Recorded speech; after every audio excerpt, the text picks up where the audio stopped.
샬롬, 귀한 하루를 말씀 묵상과 기도를 시작하는 우리 귀한 식구들에게 하나님 우리 아버지와 주 예수 그리스도로부터 은혜와 평강이 풍성하기를 축복합니다. 이번 주가 주님께서 예루살렘에 입성하시고 십자가에 달리시기까지의 주간, 그래서 이제 고난 주간 이렇게 부르죠. 주님께서 십자가에 달리신 채로 7번에 걸쳐 말씀을 하셔서 가상칠언 이렇게 이름 붙였다 했잖아요. 이 말씀은 주님과 연합한 자로서 십자가를 지고 살아가는 삶이 어떤 건지 그것을 가장 잘 보여주고 있는 말씀이라 이렇게 할 수 있습니다. 자, 오늘은 그 첫 번째 해당하는 말씀 같이 묵상합니다. 누가복음 23장 34절 같이 읽어보죠. 이에 예수께서 이르시되 아버지 저들을 사하여 주옵소서 자기들이 하는 것을 알지 못함이니이다 하시더라. 그들이 그의 옷을 나눠 제비 뽑을세. 아멘. 자, 주님께서 십자가에 달리신 순간 사실은 달리시기 직전부터 엄청난 육체적인 고통이 진행되고 있었습니다. 가장 고통스럽게 죽이기 위해 고안된 게 십자가 아니었습니까? 그러니까 극한의 신체적 고통 가운데 지금 계시는 거죠. 사실 말로 다 표현하기 어려운 겁니다. 자, 정상적으로, 이성적으로, 또 감정적으로 판단하고 반응한다는 거 쉽지 않죠.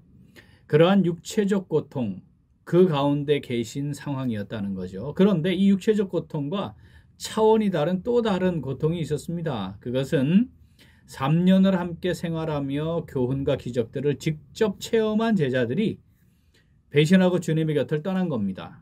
게다가 정말 말도 안 되는 죄인들, 그 죄인들이 모여가지고 주님을 조롱하고 모욕하고 또 로마 군병들이 희롱하고 침뱉고 머리를 치고 그 옷 제비 뽑고 심지어는 십자가에 함께 달린 흉악한 죄인까지 욕을 하는 그런 상황이었죠. 사실 이 고통은 신체적으로 있는 고통에 더해져서 정말 감당하기 어려운 그 고통이었을 겁니다. 자, 그런데 그런 상황에서 주님이 하신 첫 번째 말씀은 아버지 저들을 사하여 주옵소서였다는 겁니다. 주님의 이 첫 번째 말씀은 죄인들을 용서한다는 게 어떤 것인가를 잘 보여주시는 겁니다. 그러한 사람들에 대해서 우리가 어떻게 기도해야 하는 것인지에 대해도 분명하게 보여주시는 거죠. 엄청난 신체적 고통, 정서적 고통이 지속되었지만 그들을 살리시기 위한 하나님의 뜻, 그것만을 오로지 생각하시고 그 뜻을 이루는 것에만 집중하신 것이라 할 수 있겠습니다. 사랑하는 우리 귀한 식구들, 자, 첫 번째 주님께서 십자가에서 하신 말씀, 그것은 죄인들을 향한 사랑의 하나님의 마음, 그리고 죄인들을 향한 용서의 선언이었습니다. 자, 본문 같이 읽겠습니다. 이에 예수께서 이르시되 아버지 저들을 사하여 주옵소서, 자기들이 하는 것을 알지 못함이니이다 하시더라. 그들이 그의 옷을 나누어 제비 뽑을세. 아멘. 그 주님과 연합한 십자가를 지고 살아가는 성도들의 삶 어떤 걸까요? 우리 같이 읽습니다. 주님께 용서받은 은혜를 따라 말씀에 순종함으로 용서하며 살아갑니다. 한 번 더. 주님께 용서받은 은혜를 따라 말씀에 순종함으로 용서하며 살아갑니다. 우리는 다양한 사람들을 만나게 되고 다양한 상황들을 접합니다. 그 가운데 나를 너무나 힘들게 하고 고통스럽게 하는 상황이나 사람들 만나게 되죠. 자, 그때 우리가 어떻게 해야 해요? 주님과 연합한 삶을 살아가는 성도들, 바로 그때 그들을 용서하는 겁니다. 자, 스데반이 돌에 맞아 죽음에 이르는 고통 가운데 있지 않았습니까? 그때 바로 주님의 말씀대로 그들을 용서하였습니다. 사도행전 7장 60절 읽어보죠. 무릎을 꿇고 크게 불러 이르되 주여 이 죄를 그들에게 돌리지 마옵소서, 이 말을 하고 자니라. 아멘. 주님께서 죄인들을 좋아하시는 겁니까? 스데반이 자기를 향해 돌을 던지는 사람들을 좋아한 겁니까? 그렇지 않습니다. 그들 마음에 안 들어요. 그들 좋아하진 않아요. 나에게 유익을 가져다 주는 사람도 아닙니다. 나를 고통스럽게 하고 힘들게 하는 사람입니다. 나를 지금 죽이는 사람 아니겠습니까? 그들을 좋아하는 게 아닙니다. 그러나 그들을 위해 기도하고 그들을 용서함으로 사랑하는 거죠. 우리가 용서해야 하는 이유, 바로 이 주님께서 나를 용서하셨다는 겁니다. 나를, 좋을 리 없는 나를 하나님이 사랑하셨고 주님이 나를 위해 자기 생명을 내어주시기까지 하심으로 나를 용서하셨다는 사실입니다.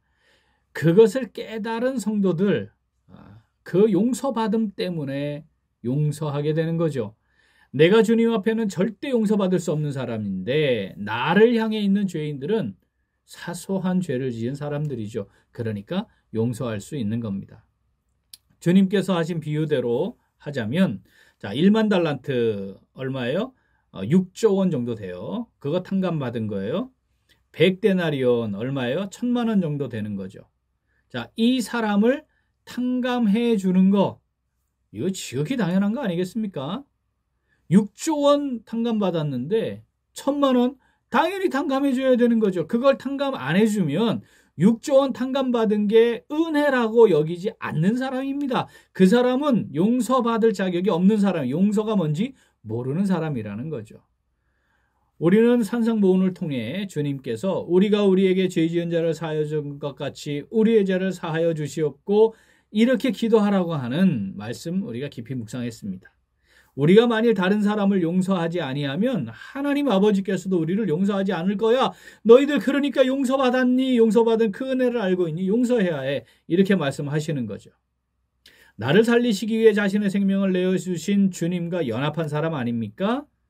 그 명령을 마음에 새기고 기도하며 순종하는 것이 마땅합니다. 그게 죄 지은 사람들을 용서하는 겁니다. 그러니까 마땅한 은혜를 알기에 그 은혜를 따라 용서하는 것이고 또 명령하시니까 그 명령에 순종하는 거죠. 사랑하는 우리 귀한 식구들, 자신의 눈에 들보를 넣어두고 보이지도 않는 다른 사람 눈에 있는 티를 잡아내는 탁월한 우리들, 그게 우리들 아니겠습니까? 그리고 우리 주변에는 그 본성을 따라 살아가는 사람들을 자주 만나게 됩니다. 아니, 하나님을 인정하지 않는 사람들 만나게 됩니다. 칼로 찌르듯이 함부로 말하는 사람 우리 자주 만나게 되지 않습니까? 자신이 받은 은혜 다 내팽개치고요. 원망과 불평 드러내고요. 배신하는 사람도 우리 자주 만날 수 있습니다. 자, 그런 상황들 앞에 있을 때 정말 괴롭습니다. 정말 고통스럽습니다. 우리 식구들 잘 아시는 것처럼 제가 그 경험을 많이 해본 사람 아니겠습니까? 마음에 깊은 상처들이 있습니다. 하지만 가룟 유다에게 팔리시고 베드로에게 저주하며 맹세하며 부인한 것까지 당하시고, 그런데 용서하시면서 용서하라고 말씀하시는 주님, 그 주님이 나의 삶의 주님이기에, 내 인생의 주인이시기에 우리가 그 말씀 앞에 겸손히 순종하는 거죠. 용서합시다. 그들을 위해 기도합시다. 그들을 위한 것인 것처럼 보이지만 사실은 나를 위한 하나님의 뜻입니다. 주님의 사랑의 요청입니다. 주님은 잘못한 게 없어요. 죄가 없으신데 용서하셨잖아요. 우리는 사실 100대 0으로 내가 잘못한 게 하나도 없는 경우는 없어요. 다 상대적인 것들이 있게 될 텐데, 죄 사함의 은혜를 경험하실 필요도 없는 우리 주님께서 일방적으로 당하시지만 용서하셨고, 우리에게 용서해라 이렇게 말씀하시면 우리는 우리의 허물이 있는 사람이고 약함이 있는 사람이고 원인도 제공하고 뭐가 있는 거잖아요. 그러니까 용서하는 것이 맞습니다. 오늘 본문 한 번 더 읽죠. 이에 예수께서 이르시되 아버지 저들을 사하여 주옵소서, 자기들이 하는 것을 알지 못함이니이다 하시더라. 그들이 그의 옷을 나눠 제비 뽑을세. 아멘. 자신의 생명을 희생하심으로 용서하신 주님의 은혜 우리 늘 기억합시다. 주님께서 우리에게 용서하라 명령하셨습니다. 그러니까 우린 또 그 말씀을 마음에 새기고 그 말씀에 순종하며 용서합시다. 그렇게 살아가는 우리에게 주신 하루하루 오늘, 그리고 우리 매일매일의 삶이 될 수 있기를 간절히 소원합니다. 아멘. 함께 기도하겠습니다. 하나님 아버지, 우리 스스로 해결할 수 없는 허물과 죄로 죽고 심판받아야 할 저희들을 주님의 십자가의 희생과 속죄를 통해 용서하여 주시고 구원의 은혜를 누리며 살아가게 하시니 진심으로 감사드립니다. 그런데 저희들은 주님께서 우리에게 베푸신 측량할 수 없는 속죄의 은혜를 자주 망각하였습니다. 내가 받은 은혜는 측량할 수 없을 만큼 큰 것이고 나에게 죄를 지은 자들은 사소한 것임에도 나는 죄가 없는 사람인 것처럼 용서하지 않는 삶을 살았습니다. 주님께서 우리의 허물과 죄를 용서하시고 우리에게 용서하라고 명령하시지만 그 말씀마저도 소홀히 여기고 순종하지 않았습니다.